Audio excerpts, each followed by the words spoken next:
Welcome back guys. आज की इस वीडियो में मैं बात करने वाला हूँ डिविडेंड के बारे में। डिविडेंड का नाम तो आपने सुना ही होगा।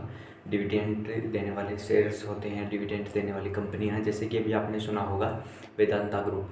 तो वेदांता की जो जो मेन कंपनी है वेदांता, वो जो है अपने डिविडेंड बांट रही है बहुत तेज़ी से। तो डिविडेंड क्या है, इन सबको जो है मैं समझाता हूँ आपको सिंपल वर्ड्स के अंदर। होता क्या है, कोई भी कंपनी है वो ग्रो करती है। ग्रो करने का मतलब क्या हुआ, उसकी सेल्स हो रही है, सेल्स के साथ साथ उसका जो है प्रॉफिट भी जनरेट हो रहा है उन सेल्स पे। तो वो जो प्रॉफिट जनरेट हो रहा है उसी के साथ साथ जो है कंपनी भी ग्रो हो रही है। इसकी उसकी जो है स्केलिंग हो रही है, प्रॉफिट भी उसका स्केल हो रहा है, साथ में उसकी सेल भी हो रही है, रेवेन्यू वगैरह सब कुछ स्केल हो रहा है। वो सब स्केल हो रहा है तो कंपनी क्या सोचती है कि जो इसके इन्वेस्टर हैं उनको भी जो है कुछ फ़ायदा दिलाया जाए, क्योंकि शेयर का प्राइस तो बढ़ ही रहा है। तो वो क्या करती है, अपने प्रॉफिट का कुछ हिस्सा जो है अपने शेयर होल्डर्स को जो है देना शुरू कर देती है। प्रमोटर्स हो गए, रिटेलर्स हो गए, DI FI जो भी उसके अंदर इन्वेस्ट कर रखा है लोगों ने, तो उसके जो इन्वेस्टर्स हैं उनको जो है अपना प्रॉफिट का कुछ हिस्सा देना चाहती है कंपनी। तो इसे जो है डिविडेंड कहा जाता है। डिविडेंड का मतलब प्रॉफिट का कुछ हिस्सा कंपनी जो है अपने इन्वेस्टर को देना चाहती है, परसेंटेज वाइज देती है वो। तो उसे जो है डिविडेंड कहते हैं। अभी बात करते हैं कि कौन से ऐसे शेयर हैं जो डिविडेंड देते हैं। क्या सभी कंपनियां डिविडेंड देती हैं? तो इसका आंसर है नहीं। कुछ ही कंपनियां ऐसी हैं, मतलब ऐसा नहीं कह सकते गिन चुनी है, ज़्यादा हैं, बट वो स्पेसिफिक कुछ ही कंपनियां हैं। सभी कंपनियां जो है डिविडेंड नहीं देती, अपने प्रॉफिट शेयरिंग को जो है अपने इन्वेस्टर के साथ शेयर नहीं करती अपने प्रॉफिट को। तो उन्हें जो है सिर्फ उनका शेयर प्राइस बढ़ने से जो प्रॉफिट होता है। बट कुछ कंपनियाँ ऐसी हैं जो अपने शेयर होल्डर्स को एक पर्टिकुलर परसेंटेज वाइज जो है अपने प्रॉफिट का कुछ हिस्सा जो है उन्हें प्रोवाइड करती हैं। अभी बात करते हैं वो कौन कौन सी कंपनियाँ हैं, तो उनके बारे में तो मैं बात करने वाला हूँ बाद में। पीसी स्क्रीन पे जाके हम जो है उनको बात करने वाला हूँ। आप फाइंड भी कर सकते हो किसी भी ब्रोकर पे जाके।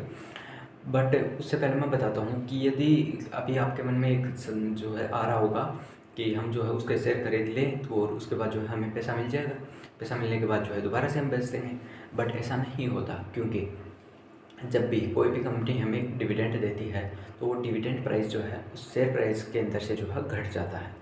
मतलब यदि कोई कंपनी का शेयर प्राइस अभी 100 रुपये चल रहा है और कंपनी जो है एक पर्टिकुलर जो है परसेंटेज वाइज निकालती है, डिविडेंड देती है अपने शेयर होल्डर्स को, तो वो जितना परसेंट उसने निकाला है पर शेयर पे, जितना उसने परसेंट दिया है उतना परसेंट जो है डाउन हो जाएगा। ये मान लेते हैं 1000 रुपये का कंपनी का अभी शेयर चल रहा है, उसने जो है 5% मान लेते हैं, 5% पर शेयर, मतलब एक शेयर की जो प्राइस है उसका 5% जो है डिविडेंड देना शुरू किया हर एक इन्वेस्टर को। तो होगा क्या, यदि मैंने एक उसका एक शेयर खरीद रखा है तो मुझे वो 5 रुपये मिलेंगे, वो 5 रुपये मिलेंगे, बट शेयर के प्राइस में से वो 5 रुपये कम हो जाएंगे।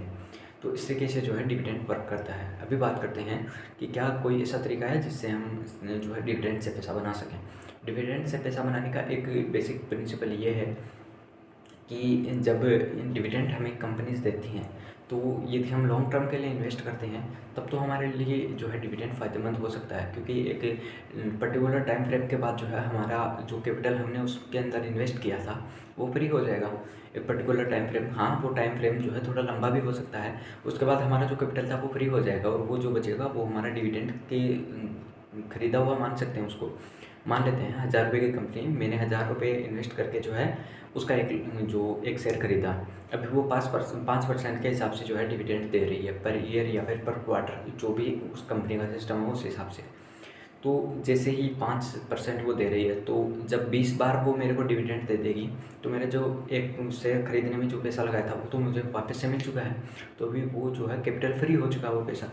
तो इस तरीके से यदि आप लंबे टर्म के लिए जो है इन्वेस्ट करते हो इस कंपनीज में, तब तो आपका जो है इसमें प्रॉफिट हो सकता है। बाकी लॉन्ग टर्म में मुझे नहीं लगता ऐसा हो सकता है, क्योंकि शेयर प्राइस बढ़ने पे तो आपको प्रॉफिट होता है, बट उसका मुझे जो है इतना लगता नहीं है उसमें प्रॉफिट हो सकता है, क्योंकि वो जो डिविडेंड आपको पैसा देती है कंपनी वो उस शेयर प्राइस में से जो है डाउन हो जाता है। अभी बात करते हैं कंपनीज डिविडेंड देती क्यों है। कंपनीज डिविडेंड मेनली 3 कारण से देती हैं।